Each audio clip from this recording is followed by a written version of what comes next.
What if I tell you কি আপনি এরকম একটি জায়গায় থাকতে পারেন দার্জিলিং থেকে জাস্ট কিছুটা দূরে অবস্থিত এই চা বাগানের মধ্যে, যেখানে ঘুম থেকে উঠেই আপনি দেখতে পাবেন এরকম একটি দৃশ্য। সকালে উঠে হাঁটতে পারবেন এরকম একটি চা বাগানে, যেখানে ঘন্টার পর ঘন্টা অনায়াসে কাটিয়ে দেওয়া যায়। যেখানে আছে এরকম একটি ওয়াটারফল যার সৌন্দর্যের কোনো তুলনা নেই, যার কাছেই আছে এরকম একটি হ্যাঙ্গিং ব্রিজ। আজকের এই ব্লগটি হলো এরকমই একটি আন্ডাররেটেড অফবিট জায়গার ব্যাপারে, যা অবস্থিত দার্জিলিংয়ের সোনাদা গ্রামে।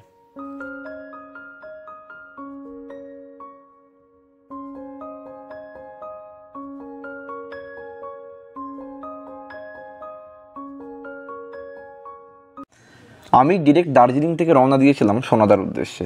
শেয়ারিং গাড়ি করে সোনাদা পৌঁছেই ভয়ঙ্কর বৃষ্টি আমাকে ওয়েলকাম জানায়, কিন্তু বৃষ্টি থামতেই সোনাদা স্টেশন কনভার্ট হয়ে গেল ম্যাহুনার এসআরকের এন্ট্রিওয়ালা স্টেশনে।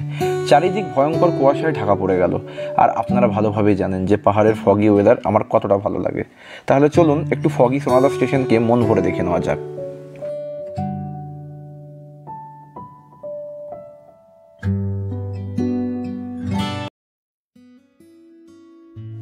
আজকের আমাদের ডেস্টিনেশন হলো ওকস টি গার্ডেন। এই ওকস টি গার্ডেন যাওয়ার জন্য প্রথমে আপনাকে যেতে হবে গ্যারাজ লেন, যা সোনাদা স্টেশন থেকে জাস্ট কয়েক পায়ে গিয়ে রাস্তার বাঁ দিকে।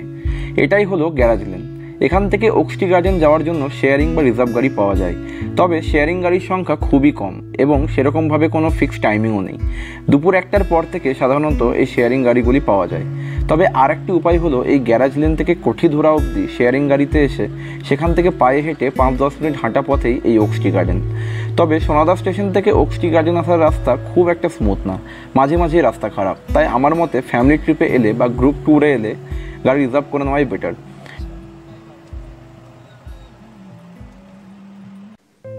এখন আমরা পৌঁছে গেছি ওকস টি গার্ডেন। সোনাদা স্টেশন থেকে এখানে আসতে জাস্ট 20 মিনিট মতোই সময় লাগলো। আমি এর আগে কখনো এইভাবে চা বাগানের এত কাছে থাকিনি। প্রথমবার চা বাগানকে এত কাছ থেকে পেয়ে এক আলাদাই অনুভূতি হচ্ছিল। মনে হচ্ছিল আমি আমার প্রিয় অঞ্জন দত্তের বাংলা সিনেমাগুলোর মধ্যে পৌঁছে গেছি। আপনারা যে অপূর্ব ভিউটি দেখতে পাচ্ছেন তা হোমস্টের সামনের ভিউ। এই হোমস্টেটির নাম হলো কাফাল হোমস্টে, যা চালান সুদর্শন রায়জি ও তার ওয়াইফ মিলে। যারা একেবারেই নির্জনতা ও নিরিবিলি পরিবেশ পছন্দ করেন, এই জায়গাটি ঠিক তাদের জন্যই। হোমস্টের পরিবেশ খুবই শান্ত। এখানে আশেপাশে সেরকম বাড়িঘর বা দোকানপাট নেই বললেই চলে। শুধু আর একটি হোমস্টে আছে যার নাম হলো চিয়াবাড়ি ইকো হোমস্টে, যা চালান সুদর্শনজিরই আর এক রিলেটিভ। এই হোমস্টেতে মোট 4টি কটেজ রয়েছে। কটেজগুলিতে 2টি করে ডাবল বেড আছে, যেখানে 4 জন করে থাকা যায়। কটেজগুলির রেট সিজন ওয়াইজ ভ্যারি করে। আমি যখন এসেছিলাম আমার 1300 টাকা করে পার হেড লেগেছিল। এখানে আসার আগে এখানকার ওনার সুদর্শনজি এর সাথে কন্ট্যাক্ট করে সব জেনে নেওয়াই বেটার। এই ছোট্ট বাচ্চাটি হলো ডাইনো, যে এই হোমস্টের একটি স্পেশাল পার্ট।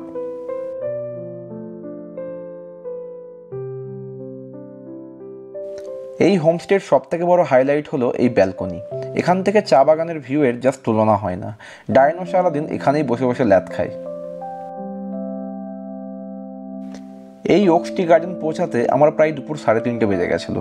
অনেকক্ষণ শেয়ারিং গাড়ির অপেক্ষা করার পর ফাইনালি একটি শেয়ারিং গাড়ি পেয়েছিলাম, তাই পৌঁছাতে অনেকটা লেট হয়ে গেছিলো। এটা হলো কিচেন প্লাস ডাইনিং রুম। আজকে দিদি বানিয়েছিলেন ভাত, ডিমের কারি ও কিছু লোকাল ভেজিটেবলসের সবজি। নর্থ বেঙ্গলের হোমস্টের খাবার বরাবরই টেস্টি হয়, কিন্তু দিদি আলাদাই রান্না করেন। আমার খাওয়া one of the best meals in North Bengal. আপনারা ব্যাকগ্রাউন্ড মিউজিক শুনুন, ততক্ষণ আমি একটু খেয়ে নিই।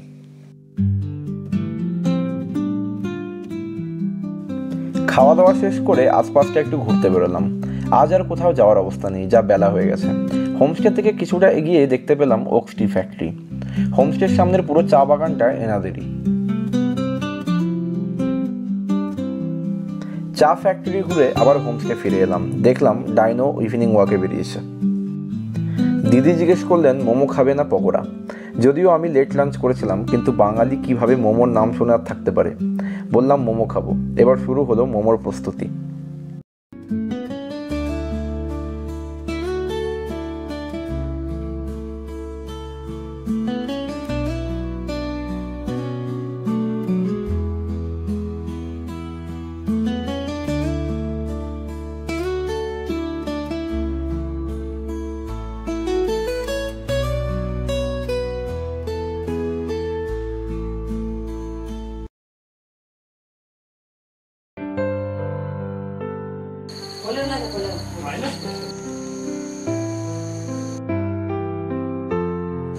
এখন সন্ধ্যে 7টা বাজে, বাইরে বেশ ভালো রকম ঠান্ডা আছে। আমি একটা শার্টের উপরে একটা শল পরে আছি, তাতেও আমার বেশ ভালোই ঠান্ডা লাগছে। এটা আজকের ডিনার। আগেই বলেছি দিদি দারুণ রান্না করেন, তাই রান্না নিয়ে কোনো কথা হবেই না।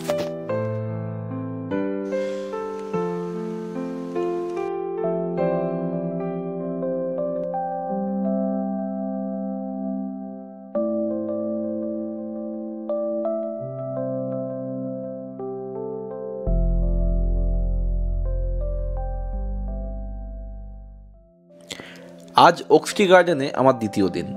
ঘুম থেকে উঠে চা বাগানের যে সৌন্দর্য দেখলাম তা কোনোদিনও ভুলবো না। চোখে স্বর্গ দেখতে পেলে হয়তো তা এমনই হবে।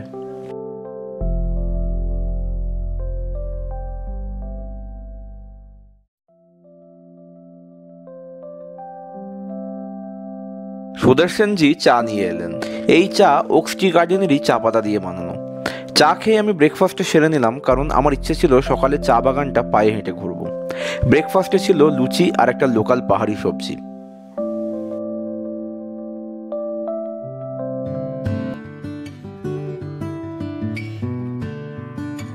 হঠাৎ ব্যালকনি থেকে দেখতে পেলাম দূর থেকে চা বাগানের কর্মচারীরা লাইন দিয়ে হেঁটে আসছে। সকালের এই পরিবেশ সত্যিই মন ভালো করে দেওয়ার মতো। চা বাগানে সবাই নিজের মতো করে কাজ করছে। চারিদিকে মেঘ ও কুয়াশার আনাগোনা, সব মিলিয়ে এক মায়াবী পরিবেশ। আমি বেশ কিছুক্ষণ চা বাগানে বসে চারিদিকের মানুষের অ্যাক্টিভিটি দেখছিলাম ও ওখানকার পরিবেশ উপলব্ধি করছিলাম।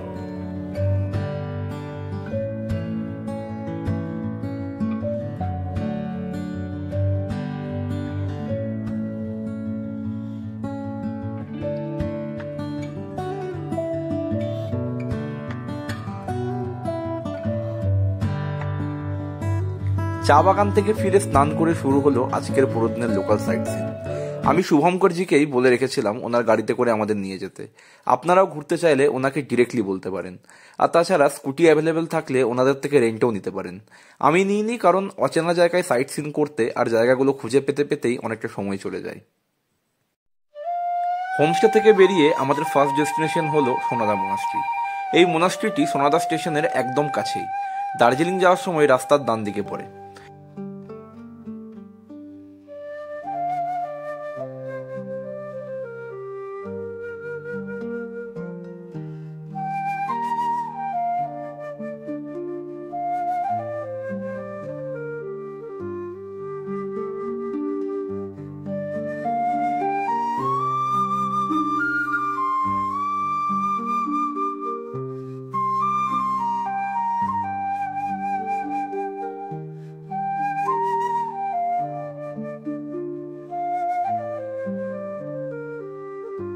মোনাস্ট্রিটির ভাইব বেশ ভিন্টেজ। বিভিন্ন এজ গ্রুপের লোকজন নিজেদের মতো করে সময় কাটাচ্ছে। ওখানকার লোকেদের সাথে কথা বলে জানতে পারলাম যে সোনাদা মোনাস্ট্রিতে একজন মঙ্কের বডি মমিফাইড করে রাখা আছে। এটা শোনার পর আমি বেশ কিছুটা সারপ্রাইজড হয়েছিলাম। আসলে উনি হলেন বুদ্ধিস্ট মঙ্ক কালু রিনপোচে, যিনি 1966 সালে এই মোনাস্ট্রি প্রতিষ্ঠা করেছিলেন।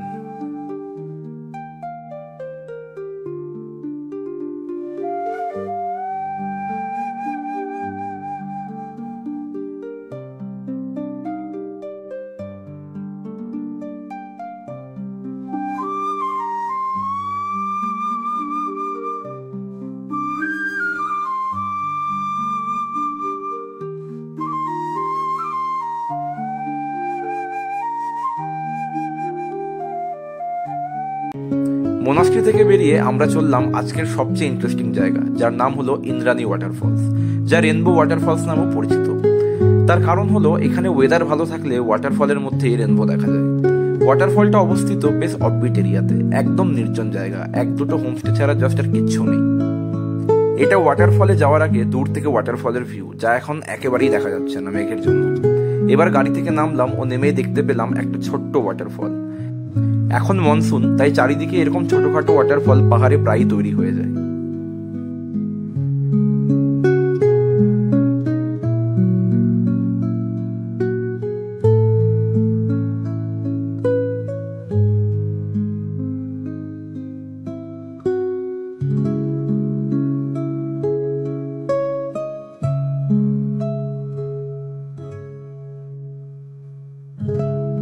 এটাই হলো বিশাল আকৃতির ইন্দ্রাণী ওয়াটারফল।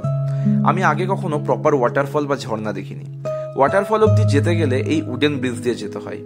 এখন মনসুন, চারিদিকে জোকের উপদ্রব, তাই এই সিজনে এলে একটু সাবধানতা মেনেই এখানে আসা ভালো। আমার জোকে প্রচন্ড ভয় হয়, কিন্তু ফরচুনেটলি আমি কোনো রকম জোকের দেখা পাইনি।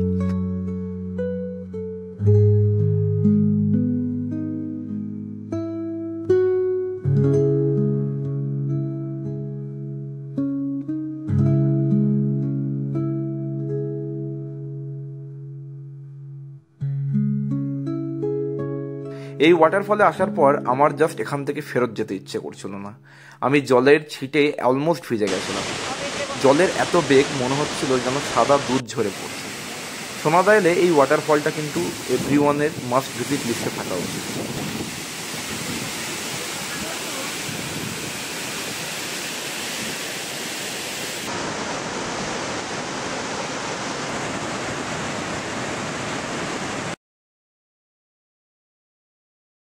ये दो रेनबो फॉल्स हमने बोला था, ये रेनबो फॉल्स वाटरफॉल से। और आज उसकी वजह से हम रेनबो नहीं दिखाई दिया, क्योंकि बारिश के टाइम में नहीं दिखाई देता है। और ये जो हमने बोला हमारा होम स्टे काबल होम स्टे से 6 किलोमीटर से, और गेस्ट लोग का जितना भी गेस्ट लोग हो हम खुद ही लेके वहाँ का नज़ारा दिखाने के लिए आता है। आप लोग भी जल्दी एक बार विजिट कीजिए इस जगह के लिए। और थैंक यू।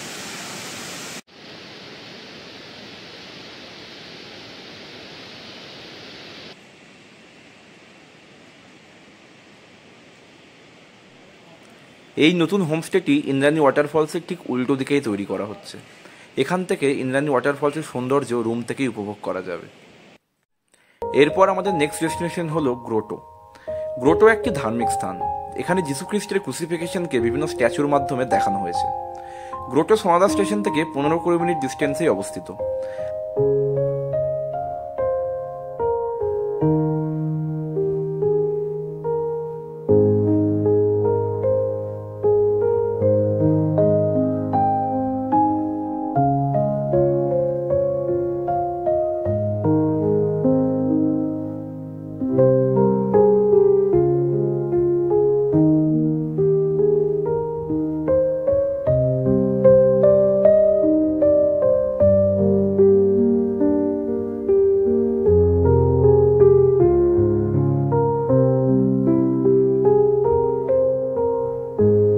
আমি যখন এখানে এলাম তখন চারিদিকে ফগ। সুদর্শনজি বললেন এখান থেকে নিচের বেশ কিছু গ্রাম দেখা যায়, কিন্তু আনফর্চুনেটলি আজ ফগের জন্য কিছুই দেখা যাচ্ছে না।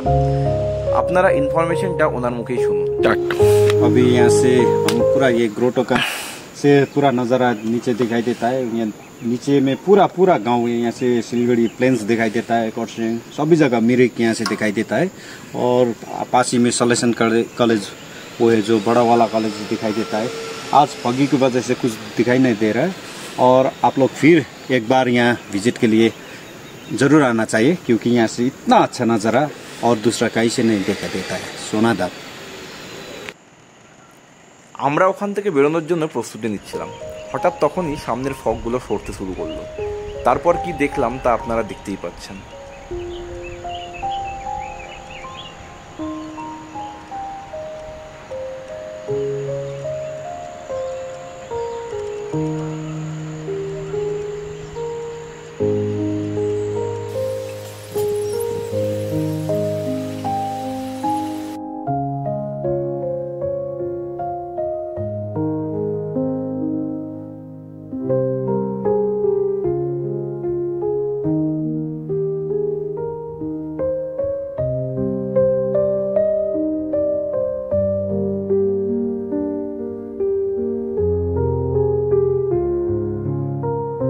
তখন বাজে বেলা 1:30। আমার প্রচন্ড খিদে পেয়েছে। শুভঙ্করজি গ্রোটোর উল্টো দিকে ওনার এক বন্ধুর দোকানে নিয়ে গেলেন। 1 প্লেট মোমো অর্ডার করলাম। এ ধরনের পাহাড়ি ছোট দোকানগুলির ভাইব আমার খুব ভালো লাগে। মোমোর সাথে এই লাল স্যুপটা হলো বিট ও গাজর দিয়ে বানানো হেলদি একটা স্যুপ। এই জায়গাটি হলো 7 নম্বর ভিউ পয়েন্ট। গ্রোটো থেকে ফেরার পথে আমরা এখানে কিছুক্ষণ দাঁড়িয়েছিলাম। এখানে বিশেষ দেখার কিছু নেই। এখান থেকে বেশ কয়েকটি চা বাগানকে একসাথে দেখা যায়। আমার জায়গাটি এমন কিছু আহামরি মনে হয়নি। আপনারা চাইলে আসতেও পারেন বা অ্যাভয়েডও করতে পারেন।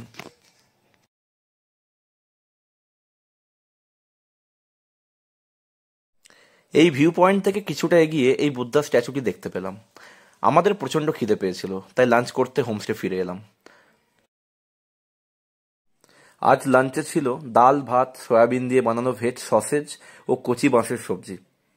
আমি অফিসিয়ালি বলতে পারবো যে সোনাদা এসে আমি বাঁশ খেলাম।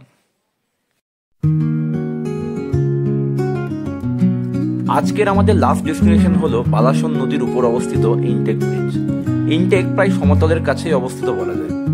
এখানে ঠান্ডা সেরকম ছিলই না বললে চলে। এই ইনটেক আসতে আমাদের হোমস্টে থেকে প্রায় 45 মিনিট মতো সময় লাগলো। আসার রাস্তা পুরোটাই সুন্দর চা বাগান দিয়ে ঘেরা। এখন আমরা পৌঁছে গেছি ইনটেক। যদিও যে ইনটেক ব্রিজটি আমরা দেখতে এসেছি সেটা এই ব্রিজটি নয়, এটাই হলো বালাসন নদী।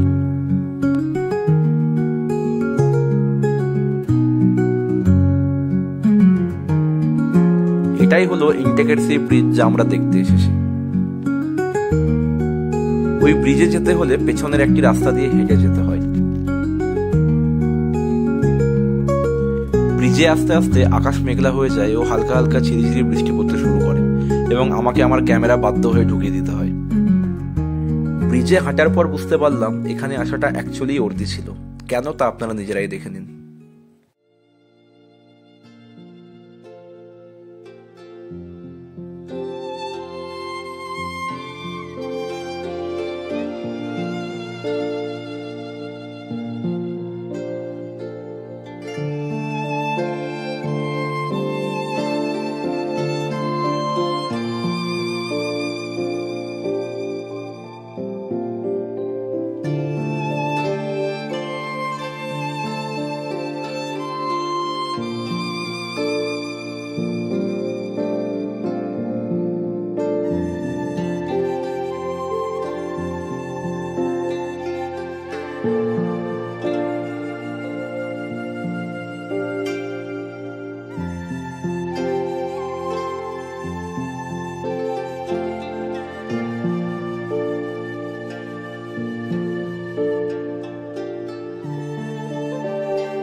ইনটেক থেকে ফেরার পথে প্রচণ্ড জোরে বৃষ্টি নামে এবং সুদর্শনজি আমাদেরকে হোমস্টে না নিয়ে গিয়ে ওনার নিজের বাড়িতে নিয়ে যান। হ্যাঁ, ওকস্টি গার্ডেনের হোমস্টে ছাড়াও সুদর্শনজির একদম সোনাদার ভেতরে নিজের একটি বাড়ি আছে।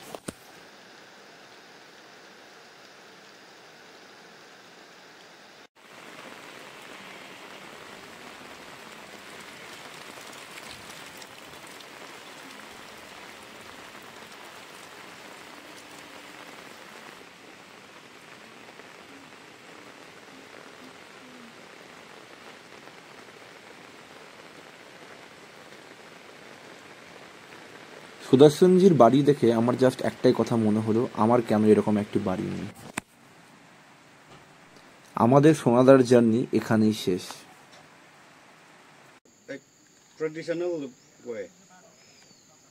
পরের দিন সকালে সুদর্শনজি ও ওনার পরিবার ট্র্যাডিশনাল ভাবে আমাদের বিদায় জানালেন।